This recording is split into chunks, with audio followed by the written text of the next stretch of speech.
ሰማያት የምትኖር የሚለው ቃል በውስጡ በጣም ብዙ ነገር አለው። እንግዲህ መጽሐፍ ቅዱስ ሰማይ የሚለውን ቃል ለብዙ ነገሮች ተጠቅሞታል። ሰው ስጋው ደሙ ተቀብሎ ዲያብሎስ ፈተና ያጋጥመዋል። ክፉ ነገር በጎ ነገር ባደረግን ቁጥር ክፉ ዲያብሎስ ፈተና ማምጣቱ አይቀርም። ስለዚህ በሰማያት የምትኖር አባታችን ሆይ ስጋህን ደምህን ተቀብለን ወደ ፈተና አታግባን የምትለዋን ብቻ እናዜማለን እና ጸሎቱ ለየብቻው እየተወሰደ ስም ይቀደስ ለብቻ የሚዜምበት ጊዜ አለ።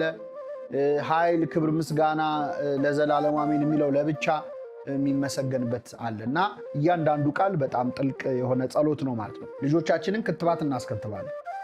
አይ ልጄ አድጎ የክትባት ጥቅም ሲገባው ነው ማስከትበው ግን የሚሉ ወላጅ የለም። ምግብ እናበላለን። አይ አድጎ ምግብ የተመጣጠነ ምግብ ምን እንደሆነ ሲገባው አንል። ለምግብ እና ለክትባትኛ ኃላፊነት ከወሰድን ለጥምቀት እንዴት አንወስድም?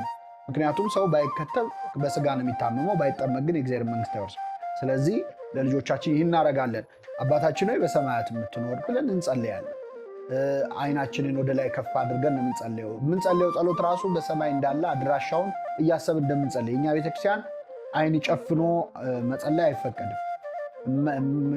የሚከለከለው በእርግጥ ሰው አይኑን ሲጨፍን ኮንሰንትሬት ማድረግ ይችላል የሚለውን ሳናውቅ ቀርተን አይደለም። ግን በመጽሐፍ ቅዱስ ላይ ጌታችን መድኃኒታችን ኢየሱስ ክርስቶስ አንድም ቦታ አይኑን ጨፍኖ ጸልዮ ያውቅ። እንግዲህ እኛ አራያችን ሐዲስ ኪዳን ላይ ክርስቶስን መምሰል አይደለ ዓላማችን። ስለዚህ ክርስቶስ ደግሞ በስራ ሁሉ በነገር ሁሉ ካሳየን ነገሮች አንዱ ወደ ላይ አይኑን አንስቶ ጸለየ ነው የሚለው፣ እጁን ዘርግቶ ነው። ስለዚህ በሰፊሃ እጅ በመዘርጋት አይንን ወደ ላይ በማቅናት እንጸልያለን።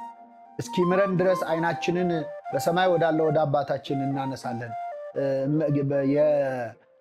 የገረድ ከመቤቷ ፊት አይኗን እንደምታደርግ ይላል ነቢየ እግዚአብሔር ዳዊት። እስኪምረን አይናችንን ወደ እግዚአብሔር እናደርጋለን። ሰው እግዚአብሔርን ልፈልግ ካለ እሱም ውስጥ አለ፣ እያንዳንዳችን ውስጥ እግዚአብሔር አለ። እኛ የእግዚአብሔር ማደሪያ ነን ያመንበት አባታችን ነው ብለን የምንጠራው ልጆቹ ነን ካልን እግዚአብሔር በእኛ ውስጥ አለ። እስከዛሬ ከእናንተ ጋር ስኖር አታውቁኝምን ብሎ ተናግሯል። እግዚአብሔር በሁሉ ቦታ ያለ አምላክ ነው። ሰው እግዚአብሔር በሁሉ ቦታ መኖሩን ቢያውቅ ኖሮ ኃጢአት አይሰራም። ዮሴፍ የጲጥፋራ ሚስት ዝሙትን ፈጽም ስትለው እንዴት በእግዚአብሔር ፊት ኃጢአት ሰራለዋል? ሁሌ እግዚአብሔር ካጠገቡ ነው ያለው ማለት ነው። በቀኝም ነውና አልታወክም፣ እግዚአብሔርን ዘወትር በፊት ያየዋለሁ ይላል ነቢየ እግዚአብሔር። ስለዚህ ሰው በጣም የእግዚአብሔርን በሁሉ መሙላት ከተረዳ ከኃጢአት ይከላከላል። በስመ አብ ወወልድ ወመንፈስ ቅዱስ አሐዱ አምላክ አሜን። የልዑል እግዚአብሔር ቤተሰቦች ይህን የምትሰሙ ሁሉ በእግዚአብሔር ሰላምታ እንደምን ዋላችሁ፣ እንደምን ቆያችሁ? አሜን። ምሕረት ቸርነቱን አብዝቶ እስከዚህ ያቆየን አምላካችን ስሙ የተመሰገነ ይሁን። አባታችን ሆይ የሚለውን ተከታታይ ትምህርታችንን አሁን እንቀጥላለን። እግዚአብሔር አምላካችን በቸርነቱ እንዲያስተምረን ቅዱስ ፈቃድ ይሁንልን። ባለፈው ክፍለ ጊዜ ታስታውሱ ከሆነ አባታችን ሆይ በሰማያት የምትኖር የሚለውን ጸሎት ውስጥ አባታችን ሆይ የምትለዋን ብቻ በሰፊው ተመልክተን ነበር።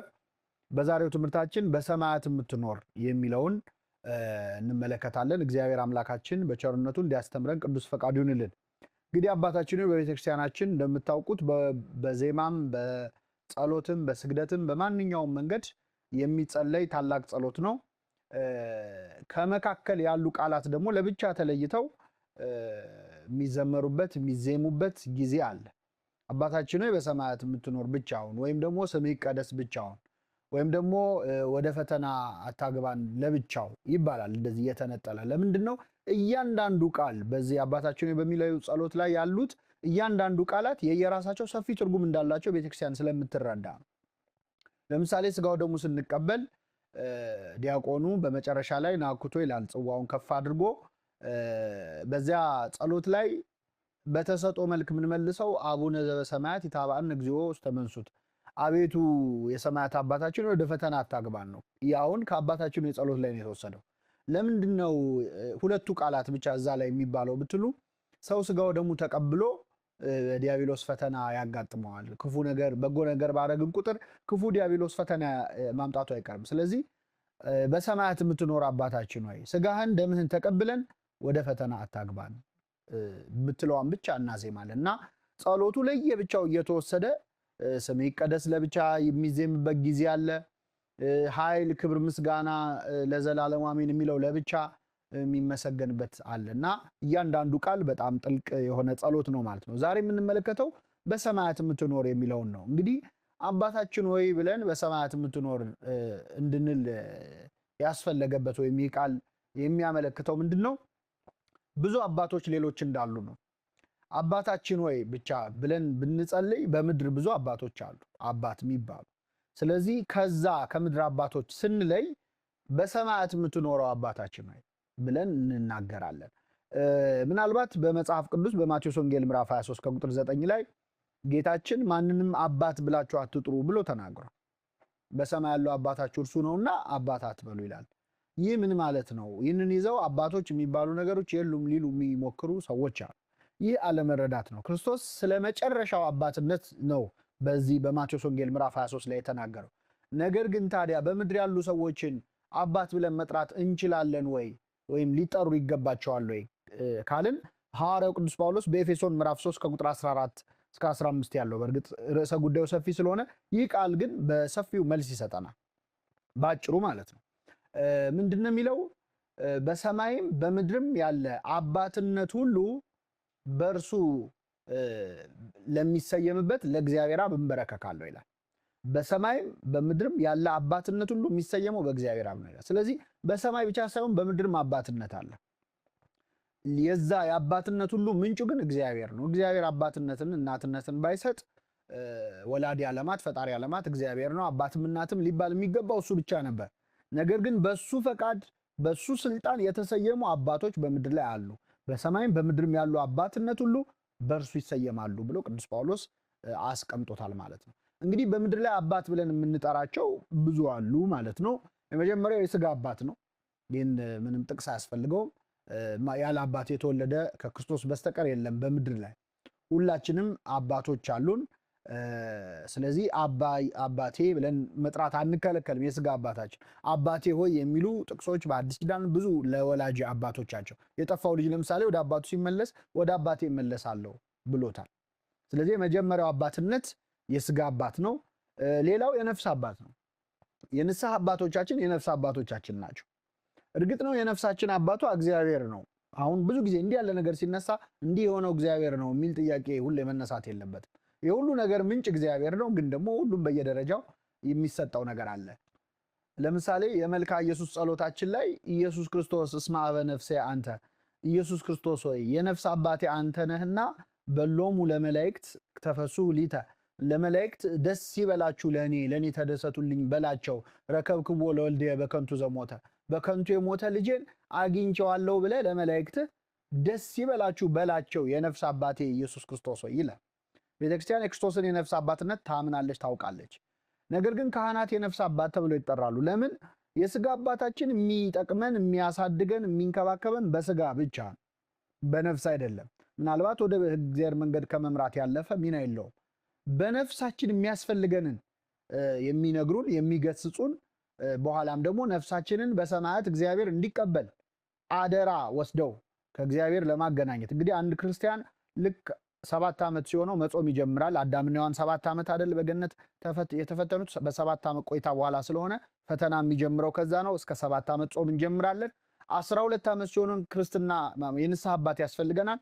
የንስሐ አባቶቻችንን 12 ዓመት የምንይዘው ክርስቶስ በ12 ዓመቱ ቤተ መቅደስ ውስጥ ከካህናት እግር ስር ስለነበረ ነው። ልክ 12 ዓመት ሲሆነን የንስሐ አባት ያስፈልገናል። የክርስትና አባትና እናቶቻችን ወስደው ያስረክቡናል ማለት ነው ለንስሐ አባት። ስለዚህ የንስሐ አባትነት የነፍስ አባትነት ነው የሚባለው ለዚህ ነው። ወስደው ለክርስቶስ የሚያስረክቡን፣ በእኛ ነፍስ የሚጠየቁ፣ በእኛ ነፍስ እግዚአብሔር ወዴት ሄደ ብሎ የሚጠይቃቸው አባቶቻችን ናቸው። ስለዚህ በምድር ያሉ አባቶች የስጋ አባት አለ፣ የነፍስ አባት የምንላቸው ካህናት ናቸው። ሌላው የክርስትና አባት ነው። የክርስትና አባት የክርስትና እናት እያንዳንዶቻችን አለን፣ ሊኖረንም ይገባል። በቤተክርስቲያን ስርዓት የክርስትና አባት የሚሆነው ሰው ብቻ ነው። በነገራችን ላይ በዚህ አጋጣሚ አንዳንድ ሰው አይ እኔ እግዚአብሔር ጠብቅልኝ ብሎ ወይ ለቤተክርስቲያን ለመድኃኔዓለም ቤተክርስቲያን ለአማኑኤል ብሎ ለስላሴ ይሰጣል፣ ወይ ደግሞ ለመላእክት ለጻድቃን ለሰማዕታት ይሰጣል። ጥሩ ነው ሐሳቡ፣ ግን ልክ አይደለም። በቤተክርስቲያን ስርዓት የንስሐ የክርስትና አባት እናት የሚሆኑት ሰዎች መሆን አለባቸው። ለምን? ከዓላማው አንጻር ነው። እንግዲህ ክርስትና አባት የተጀመረው በዘመነ ሰማዕታት ነበረ። በቤተክርስቲያን ታሪክ 300ዎቹ የመጀመሪያ ዓመታት እንግዲህ በጣም የስቃይ ዓመታት 400 ዓመታት አጠቃላይ ማለት ነው ከክርስቶስ ሐዋርያት ሁሉም ሰማዕታት ሆነው ካለፉ በኋላ ከቅዱስ ዮሐንስ በስተቀር ከ100 ዓመቱ ካለቀ በኋላ የመጣው ዘመን የስቃይ ዘመን ነው። 300 ዓመታት 10 የሮም ነገስታት ነግሰው ቄሳሮች ክርስቲያኖችን በተለያየ ስቃይ አሰቃይተዋቸዋል። እነ ኔሮ እነ ትራጃን የመሳሰሉ በጣም ጨካኝ ነገስታት አሰቃይተዋቸዋል። በዛን ጊዜ ክርስቲያኖች ዛሬ ይሙቱ ነገ ይሙቱ አያውቁም ነበረ እና ምናልባት እኔ ቀድሜ ከሞትኩኝ ልጄን አደራ ሃይማኖቱን አስተምርልኝ የተባባሉ ቃል ኪዳን ይገባቡ ነበረ። ይህ እንግዲህ የክርስትና አባት ጽንሰ ሐሳብ የዛኔ ነው የመጣው። ሕፃን ልጅ ያላቸው ልጄን አደራ አስተምረሽ ክርስትናውን ጠብቅልኝ ይባባሉ ነበር።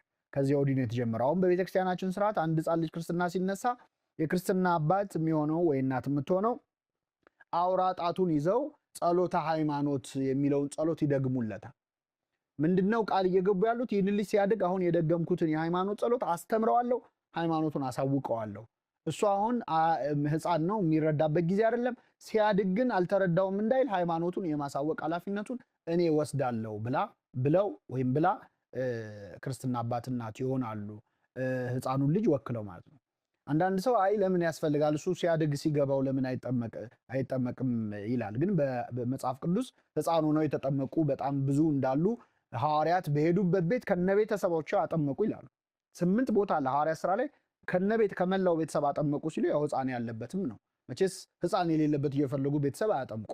ስለዚህ በዛ ምክንያት ነው ልጄ አድጎ ሲገባው ይጠመቅ ምናምን የሚሉ ሰዎች እንደው ሌላ ነገር ሲሆን አይሉም። ለምሳሌ ልጆቻችንን ክትባት እናስከትባለን። አይ ልጄ አድጎ የክትባት ጥቅም ሲገባው ነው ማስከትበው ግን የሚሉ ወላጅ የለም። ምግብ እናበላለን። አይ አድጎ ምግብ የተመጣጠነ ምግብ ምን እንደሆነ ሲገባው አንልም። ለምግብ እና ለክትባት እኛ ኃላፊነት ከወሰድን ለጥምቀት እንዴት አንወስድም?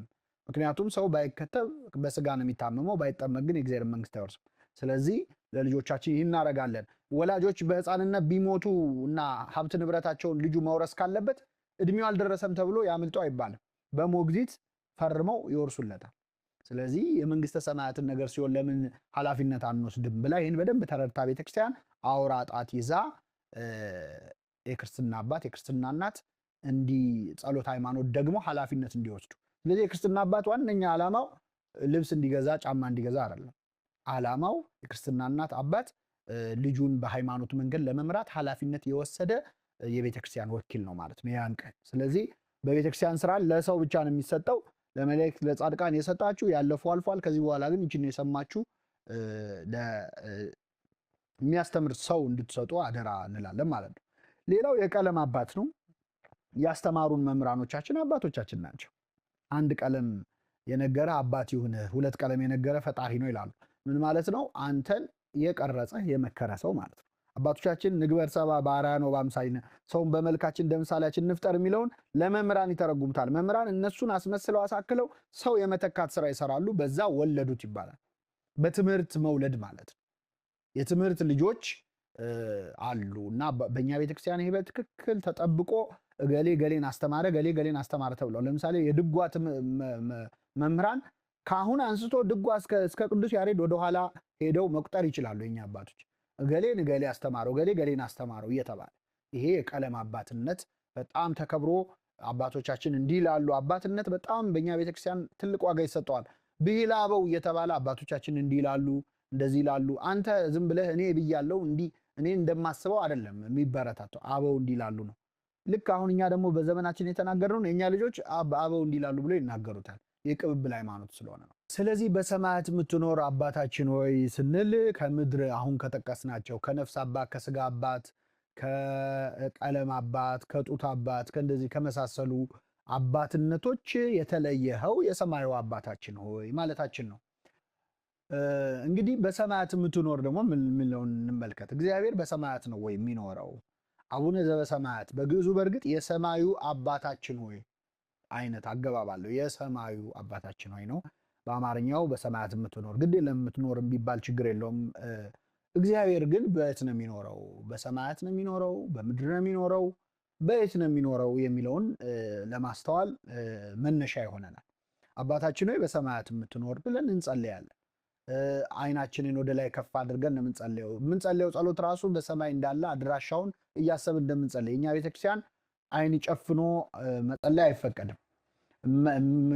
የሚከለከለው በእርግጥ ሰው አይኑን ሲጨፍን ኮንሰንትሬት ማድረግ ይችላል የሚለውን ሳናውቅ ቀርተን አይደለም። ግን በመጽሐፍ ቅዱስ ላይ ጌታችን መድኃኒታችን ኢየሱስ ክርስቶስ አንድም ቦታ አይኑን ጨፍኖ ጸልዮ አያውቅም።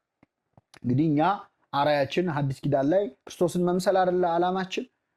ስለዚህ ክርስቶስ ደግሞ በስራ ሁሉ በነገር ሁሉ ካሳየን ነገሮች አንዱ ወደ ላይ አይኑን አንስቶ ጸለየ ነው የሚለው፣ እጁን ዘርግቶ ነው። ስለዚህ በሰፊሃ እጅ በመዘርጋት አይንን ወደ ላይ በማቅናት እንጸለያለን።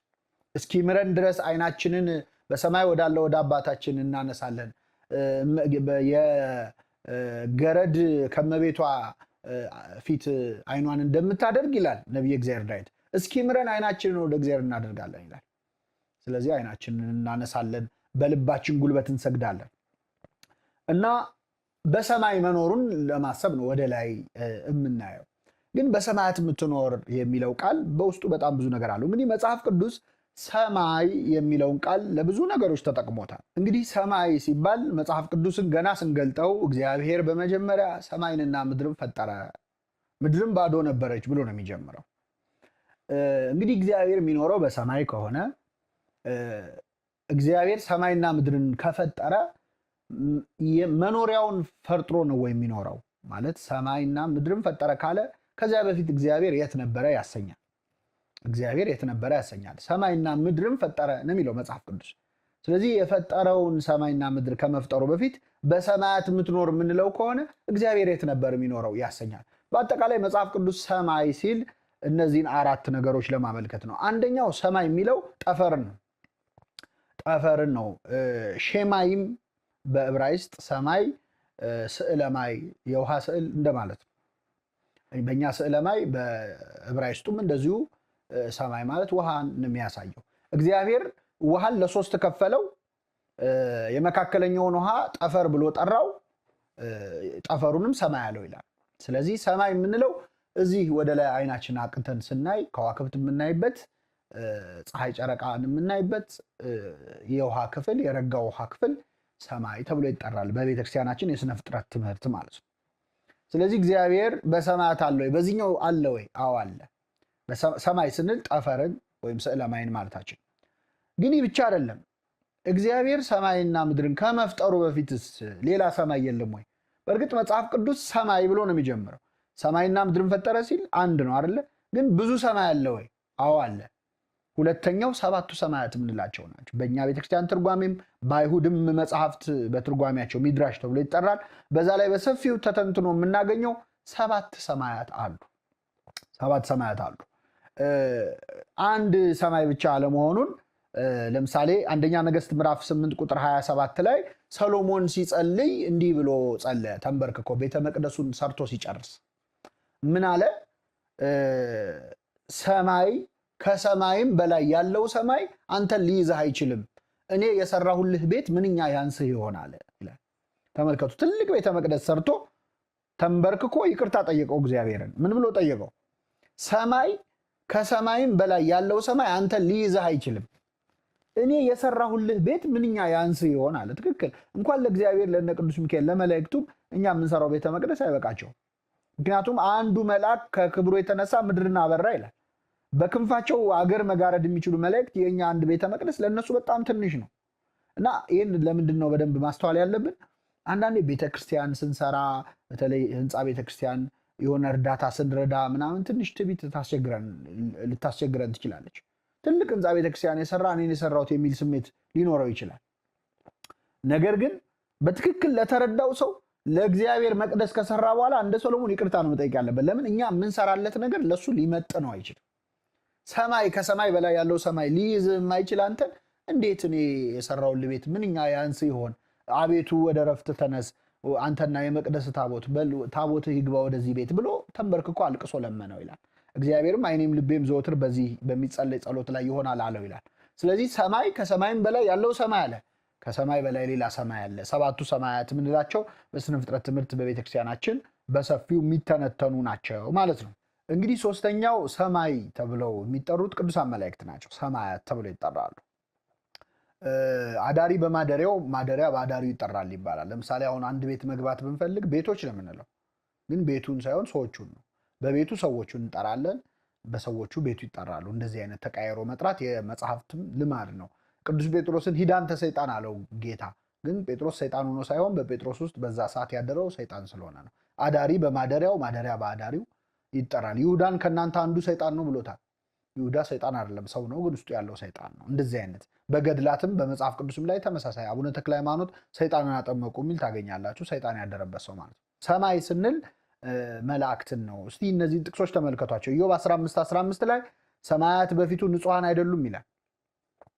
ሰማያት በፊቱ ንጹሐን አይደሉም ሲባል መላእክት ከመላእክት ወገን የወደቁ አጋንንት ነበሩ።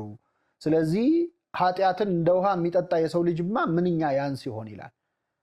ከመላእክት ወገን የወደቀ ካለ ያልተሰጣቸውን ሽተው ከወደቁ ሰውማ እንዴት ይወድቃል ብሎ ኢዮብ ያደንቃል። ትክክል ነው። ሰማያት ያላቸው መላእክትን ነበር። መዝሙር 82:5 ላይ ደግሞ አቤቱ ሰማያት ተአምራትን ይናገራሉ ይላል። በአንድ ወገን ሰማያት በመፈጠራቸው ራሱ ያንተን ክብር ያሳያሉ ነው። ግን ሌላው መላእክት ናቸው። ቅዱሳን መላእክት ሰማያት ተብለው ይጠራሉ። አዳሪ በማደሪያው ማለት ነው። አራተኛው በልዕልና ማለት ልዕልና ከፍታን ያሳያል ሰማይ። አሁን እኛ ለምሳሌ ንግግር ስናደርግ አንዳንዴ እንደውን ግነት ለመጨመር ዋጋው ሰማይ ደርሷል እንላለን። ሰማይ ማለታችን አለም ሊትራሊ ከፍ ብሏል ማለት ነው። ስለዚህ ሰማይ ማለት ሌላኛው ትርጉሙ ከፍታን ልዕልናን ያሳያል። ስለዚህ በሰማይ ስንል እነዚህን ሁሉ ነገሮች የሚያካትት ነው። እንግዲህ እግዚአብሔር ከነዚህ የት ነው ያለው? በሰማያት የምትኖር ስንለው ሰማይ ጠፈር ላይ ነው ያለው? ሰማይ ሰባቱ ሰማያት ላይ ነው ያለው? ሰማይ መላእክት ላይ ነው ያለው? ወይስ ሰማይ በልዕልና ነው? ሁሉንም ነው። ምክንያቱም እግዚአብሔር የሌለበት ቦታ የለም። ቅዱስ አውግስጢኖስ ምን ይላል? ኃጢአት መስራት ብትፈልግ የት እንደምትሰራ ልንገርህ፣ እግዚአብሔር የሌለበት ቦታ ፈልገህ ስራ ይላል። እግዚአብሔር የሌለበት ቦታ የለም። በሲኦልም አለ። ወደ ጥልቁ በወርድ አንተ በዚያ አለ። የንስርን ክንፍ ብነሳ እንደ ንስር ክንፍ ወስጄ ብበር አንተ ቀኝህ ትመራኛለች ይላል። ማለት በርሬ ባመልጥ እዛ ቀድመህን ተገኝተህ ትመራኛለህ፣ በሄድኩበት አንተ ቀድመህ አለ ነው። እግዚአብሔር የሌለበት ቦታ የለም። ሰው እግዚአብሔርን ልፈልግ ካለ እሱም ውስጥ አለ። እያንዳንዳችን ውስጥ እግዚአብሔር አለ። እኛ የእግዚአብሔር ማደሪያ ነን ያመንበት አባታችን ነው ብለን የምንጠራው ልጆቹ ነን ካልን እግዚአብሔር በእኛ ውስጥ አለ። እስከዛሬ ከእናንተ ጋር ስኖር አታውቁኝምን ብሎ ተናግሯል። እግዚአብሔር በሁሉ ቦታ ያለ አምላክ ነው። ሰው እግዚአብሔር በሁሉ ቦታ መኖሩን ቢያውቅ ኖሮ ኃጢአት አይሰራም። ዮሴፍ የጲጥፋራ ሚስት ዝሙትን ፈጽም ስትለው እንዴት በእግዚአብሔር ፊት ኃጢአት እሰራለሁ አለ። ሁሌ እግዚአብሔር ካጠገቡ ነው ያለው ማለት ነው። በቀኝም ነውና አልታወክም፣ እግዚአብሔርን ዘወትር በፊት ያየዋለሁ ይላል ነቢየ እግዚአብሔር ዳዊት። ስለዚህ ሰው በጣም የእግዚአብሔርን በሁሉ መሙላት ከተረዳ ከኃጢአት ይከለከላል። በጸሎታችን ግን በሰማያት የምትኖር ስንል በልዕልና በከፍታ የምትኖር ማለታችን ነው። ከፍ ከፍ ያልከው ወይ በሰማይ ያህሉ ልብክሙ ይላል ቅዳሴያችን። ዲያቆኑ ልባችሁ በሰማይ ይሁን ብሎ ያውጃል።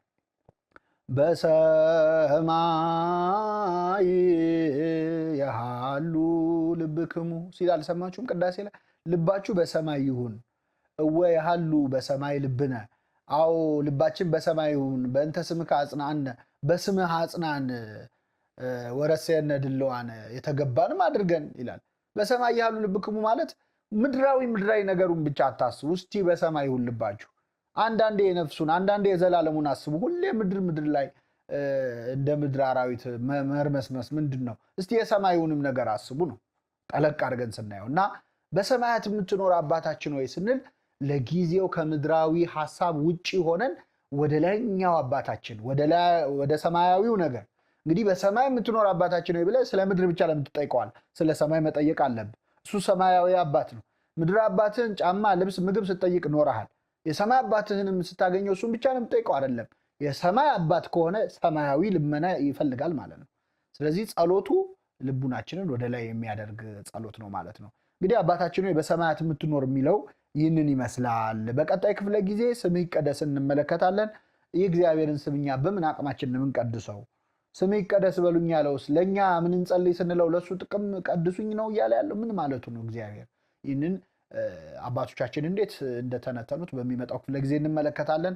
ይቆየን። የሰማነውን በልቡናችን ጽላት ጻፈ።